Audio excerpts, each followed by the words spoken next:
As the prophet of esports, I rely on trustworthy and meaningful data every day. Data from our research partner, YouGov, offers the most complete view of esports fans and gamers in the world, providing context to who they are, what they think, the brands they buy, and things they do.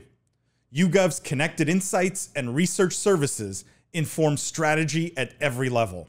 If you're a team, a brand, agency, or rights holder, you should be talking with YouGov. Their partners measure and maximize ROI and are telling compelling stories with data. Visit yougov.com/gaming-esports to learn more. I want to talk about Peloton. Peloton in the news, big announcement I felt this week from a gaming perspective. And the headline here is Peloton officially releases its lane break gaming mode. So Peloton has been struggling, but they rolled out this video game style lane break mode. It's like a 10 to 30 minute workout. It turns your bike into a musical fitness game. You power this virtual wheel as it rolls down a track. It's you're pedaling to hit specific beats too. So there's like a Beat Saber style component to it. And, the idea is to continue to gamify fitness more and more, obviously. I'll ask sort of a bit of a loaded question. Is Peloton now, does this make Peloton, given how popular it has been and how many people have bought these devices over the last, year or 2 years, is Peloton now the fourth horse, call it, in the console war? Is it like, can we say that? Is that too much of a stretch? Jeff, you have strong thoughts? I think I totally buy that. Peloton, no. No, but I think it's a very smart move by Peloton. I mean, they've had a lot of struggles recently in terms of their stock price, supply chain, demand, stuff like that. Obviously, that is not for this podcast because people listening don't care about that. But I think the fact that they're gamifying the fitness experience is very interesting. I believe we've talked about this in the past, and we actually, when they announced this, we're pretty bullish on it. We've seen things like Ring Fit, I believe, was very popular when it came out from Nintendo during the pandemic. The Wii obviously had an exercise type fitness movement component. So gaming and fitness sort of have some overlap, and I'm a big believer in kind of the gamification of everything. It's funny, I literally just said this on the Meta Business podcast that's not out yet, that you guys will all go check out. But yeah, I think gamifying things is sort of the future of consumer technology. So I like that they're gamifying fitness here. I think this is good. It's not going to like change the world for Peloton, but I think it's a good engagement little tool for them. Lindsay, what's more effective, bringing fitness to gaming or bringing gaming to fitness? I think bringing gaming to fitness is more effective. So you think this will be more successful long-term than, like, they mentioned in this article, Wii Fit, like Jeff mentioned, the Ring Fit. They talk about Xbox Fitness. They talk about, like, I'll mention Oculus has, fitness stuff. Like, you think bringing gaming to a fitness device and a fitness service has a higher chance of success than trying to bring fitness to a gaming device? Yes, because I don't think people buy gaming devices expecting to use them for fitness. But I do believe people who buy fitness devices can be entertained or kept on the platform with gaming. I mean, it's interesting because have you seen the latest ads for Oculus, right? For the Oculus Quest headsets? It's all about fitness, right? Yeah. Like, they lead with fitness. And so I'm curious because we haven't seen, like, my personal experience with fitness being brought to gaming is it never lasts very long, right? Like, and Beat Saber maybe has done better than most, and the Oculus has maybe done better than most because there are fewer use cases for VR than, like, if fitness is a great use case for VR. But it feels like they're like these flash in the pan kind of phenomenon, right? Like Wii Fit was really cool for a very short period of time, and then no one touched it. Ring Fit, you know, I bought one, you play it for like 2 weeks, it's the coolest thing ever, and then it just sits and collects dust. And with the Peloton, it feels like maybe this might be a longer term, because people get on that thing expecting to work out. I'm curious what chat thinks, but Lindsay, I don't know if you wanted to expand on that. Yeah, so we've talked about this before, and one of the things that I was having the biggest issue with is that I didn't feel like anyone had fully committed to doing both. Oculus now has. I felt like even Wii Fit was sort of a half-assed attempt, not in that it wasn't fun, and it was very fun, actually, and it was very well done, but when it comes to like achieving fitness goals or creating a community around those fitness goals, there was a lot of things that were lacking there. I just haven't felt like anyone has gone full tilt in quite the way that I would want to see. And that's an opinion I've held for a while now.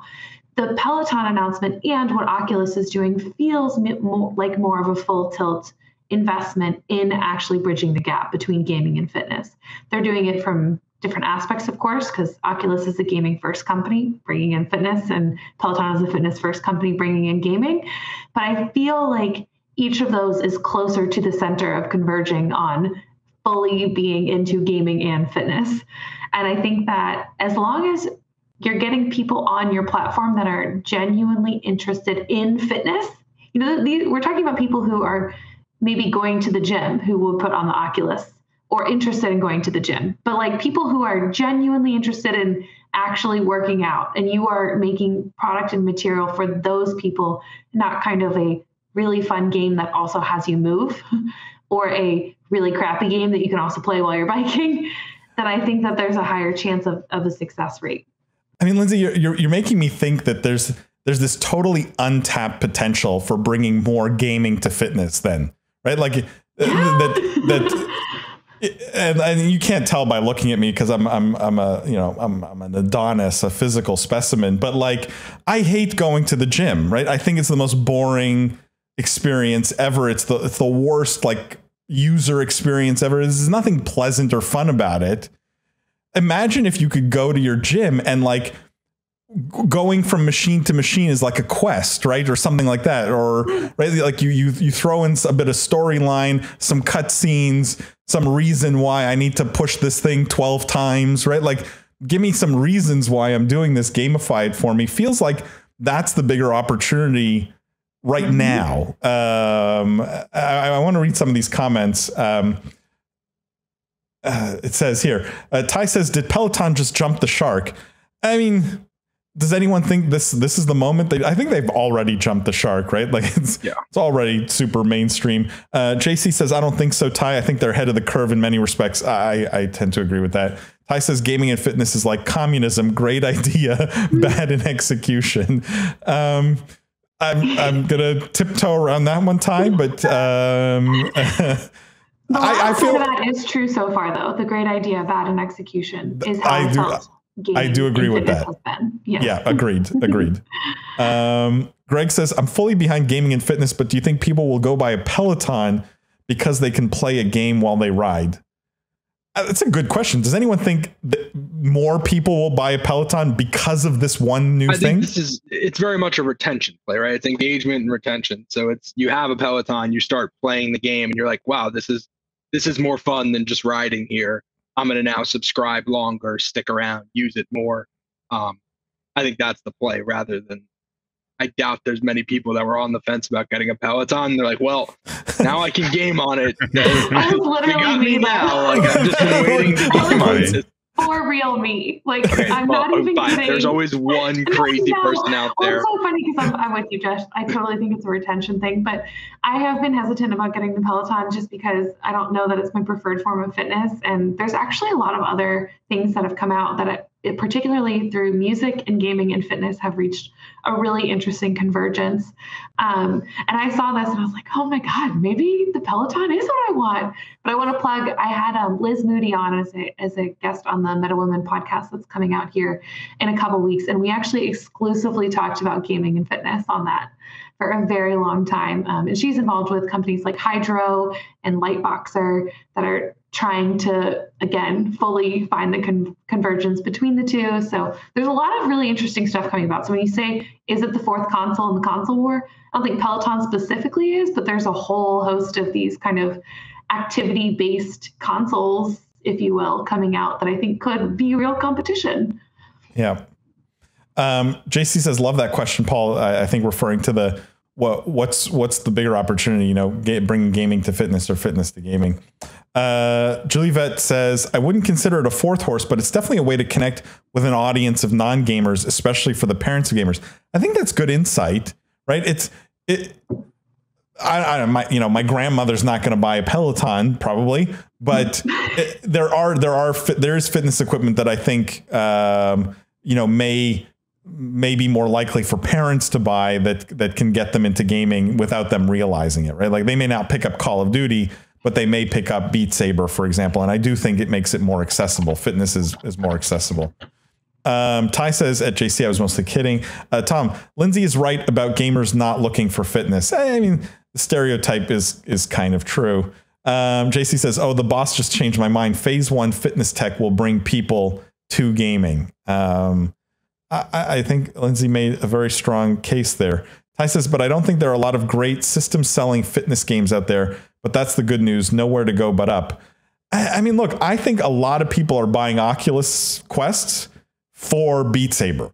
Truthfully, like I think, and it's cool. You get to play the Star Wars game for your kid or whatever. But I know a lot of people who bought Oculus Quests to play Supernatural and Beat Saber because they see it as a workout. JC says, right on, Ty. Feel free to completely disregard. I'm a full-on graybeard gaming. JC says, yes, Paul, listen to the boss. I mean, there's a reason we call her the boss, JC. I do listen to the boss. Matt says, Lindsay, love the shirt. Matt, you're late to the game. We already complimented Lindsay's shirt. Matt says, just do what I do. Play your console while on a regular $200 exercise bike. Save yourself $2,800. Matt, I think you're just ahead of your time. You're a Renaissance man in that sense. So you're asking too much of people.